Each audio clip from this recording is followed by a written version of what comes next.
සුදු මහත්තයා මොකද අද ඔය උඩට ගෑලා ඈ සුදු මහත්තයා කොහෙන්ද මා පුතා ගෙදර එන්නකෝ කොහෙද ගියේ ඈ කොයිද අප්පු ගියේ ඇවිදලා එන්න ගියා ඈ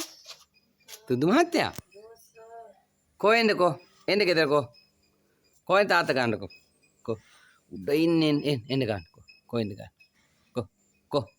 මෙහෙන්න ඉතින් ගන්නකෝ ඔන්න ගන්නවා බැයිද මේ සුදු මහත්තයා කොහෙන්දකෝ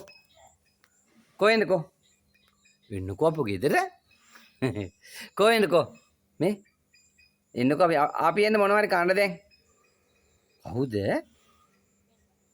පුතේ කවුද ඉන්නේ එහෙම තාතට පිටිපස්සේ රෙමු හරිද